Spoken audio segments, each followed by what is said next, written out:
जैसे एक संतान हो जाती है, मान लो एक बच्चा हो गया, एक संतान हो गई, और एक संतान होने के बाद में दूसरी संतान हो ही नहीं रही। किसी को 10 साल हो गए, किसी को 8 साल हो गए, किसी को 5 साल हो गए, किसी को 6 साल हो गए, किसी को 9 साल हो गए, किसी को 12 साल हो गए, दूसरी संतान हो ही नहीं रही।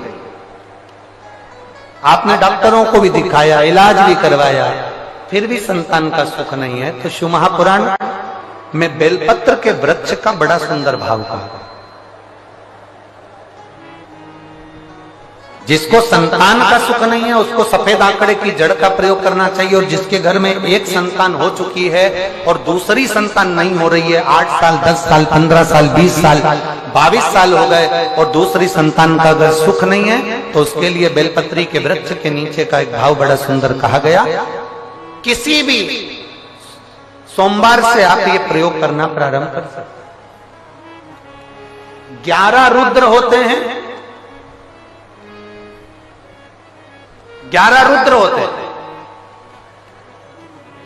एक सोमवार को बेलपत्री के वृक्ष के नीचे जाइए और बेलपत्र के वृक्ष के नीचे जाकर एक एक रुद्र का स्मरण करना। क्या है?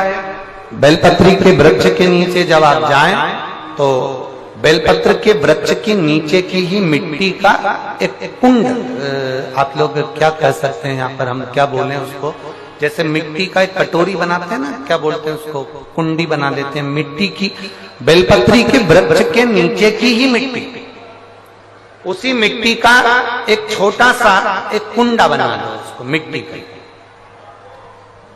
जितने लोग आस्था चैनल पर सुन रहे हैं, जितने लोग फेसबुक यूट्यूब पर श्रवण कर रहे हैं, बड़े ध्यान से सुनिएगा, सावधान। मिट्टी की कुंडी बनाई, उस कुंडी में जल समर्पित कर दिया और जल चढ़ाने के बाद में एक घी का दिया लगाकर वहीं पर थोड़ा सा मीठा, कुछ भी जो आपके पास में हो, घर में जो भी उस समय पर आपके साथ में हो, या तो दूध घर का मीठा हो, जैसे मावे का, खोए का हो या खीर हो, तो वहीं पर एक कटोरी में थोड़ा सा रख दीजिए और उस कुंडी में जो जल चढ़ाया गया है वहां पर उस बेलपत्री के वृक्ष के नीचे भगवान शंकर के 11 जो रुद्र हैं उसमें से एक एक रुद्र का आपको स्मरण करना। 11 रुद्र का नाम क्या है? तो पहले नंबर पर आता है कपाली, दूसरे नंबर पर आता है पिंडरक, तीसरे नंबर पर आता है भीम, चौथे नंबर पर आता है विरूपाक्ष, 5वें नंबर पर आता है बिलोहित, 6ठे नंबर पर आता है शास्त्र, 7वें नंबर पर आता है अजपात, 8वें नंबर पर आता है अहिष्णु,